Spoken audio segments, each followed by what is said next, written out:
નમસ્કાર દર્શક મિત્રો, વૈભવ દ્રષ્ટિ સમાચારમાં આપનું હાર્દિક સ્વાગત છે। બોડેલી ગૌરક્ષા સમિતિ દ્વારા ગાય વાછરડાને કતલખાને લઈ જતો છોટા હાથી ટેમ્પો પકડી પાડવામાં આવ્યો। છોટાઉદેપુર જિલ્લાના બોડેલી ખાતે મળેલ બાતમીના આધારે ગૌરક્ષા સમિતિ દ્વારા ગાય વાછરડા ભરીને જતો છોટા હાથી ટેમ્પો પકડી પાડવામાં આવ્યો હતો। બોડેલી નર્મદાના મુખ્ય કેનાલ માર્ગ ઉપરથી આ ટેમ્પો પકડી પાડવામાં આવ્યો હતો।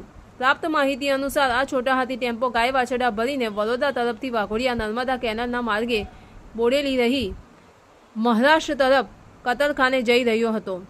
તે દરમિયાન બોડેલીના ગૌરક્ષક સમિતિના મેમ્બરોએ બાતમીના આધારે આ ટેમ્પોને પકડી પાડી કાયદેસરની કાર્યવાહી હાથ ધરી બોડેલી પોલીસ સ્ટેશન ખાતે લાવવામાં આવ્યો હતો।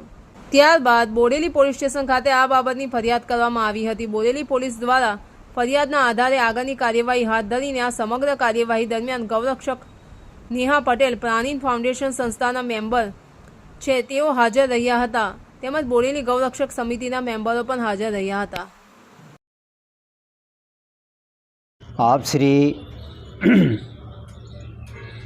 સરકારને વિનંતી કે આપણા હિન્દુ ધર્મની અંદર આ પવિત્ર મહિનો કહેવાય અને આ પવિત્ર મહિનાની અંદર શ્રાવણ માસ એટલે આપણા હિન્દુ ધર્મનો ઉત્તમમાં ઉત્તમ મહિનો કહેવાય અને આવા પર્વની અંદર અગર જો આવી દુર્ઘટનાઓ થતી હોય, ગૌ માતા એટલે આપણે 33 કરોડ દેવી દેવતાઓને એમની અંદર નિવાસ માનીએ છીએ અને આપણે પૂજા કરીએ છીએ અને જ્યારે આત્મા બી આ લીન થાય છે તો વેતરની નદીની અંદર આ માતા જ્યારે આ વચ્ચે આવે છે અને આપણને ભવ પાર કરાવે છે।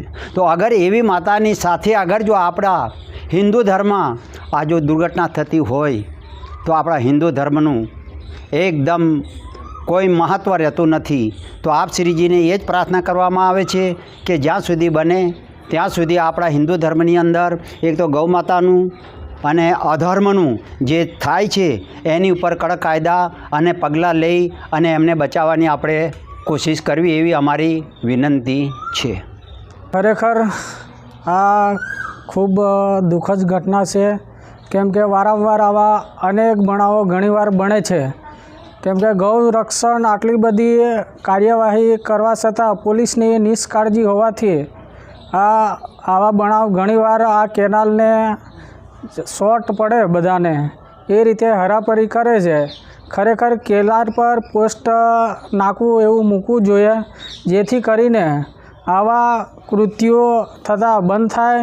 સરકાર ખરેખર આ પ્રત્યે પ્રતિબંધ મૂક્યો છે તોય છતાં આટલું બધું ખુલ્લામાં હેરાફેરી થાય છે તો આ ખૂબ અમારા હિન્દુને લાગણી દુભાય છે। એ બાબતે સરકારની અપેક્ષા રાખીએ કે આમાં કડકમાં કડક સજા થાય આવા કૃત્યો કરનારને એવી આશા રાખું છું। શું નામ તમારું? વીર રમેશભાઈ ધાણકિયાભાઈ। મારું નામ ગોકળભાઈ ભરવાડ, જીવદયા ગૌરક્ષાનું કરું છું। 40 વર્ષથી કરું છું આ જીવદયા ગૌરક્ષાનું કામ।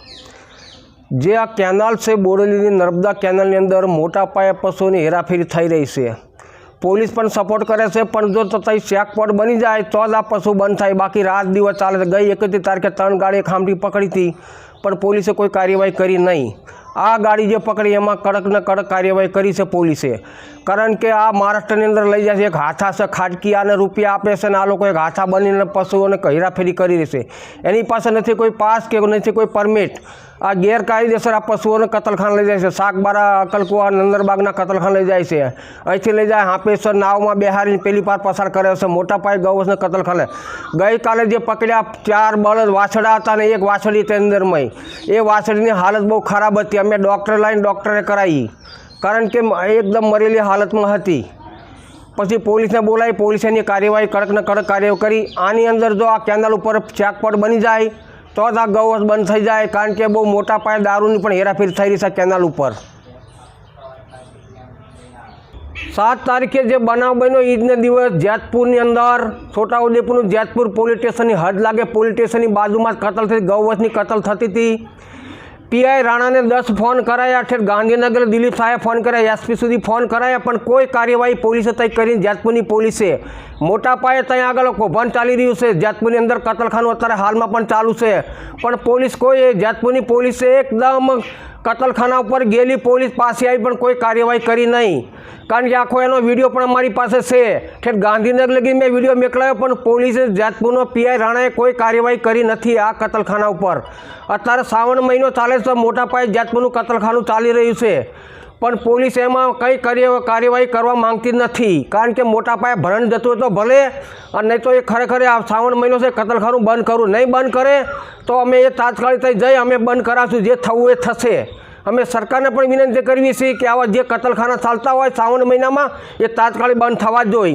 નહીં થાય તો હિન્દુની લાગણી દુભાય છે મોટા પાયે.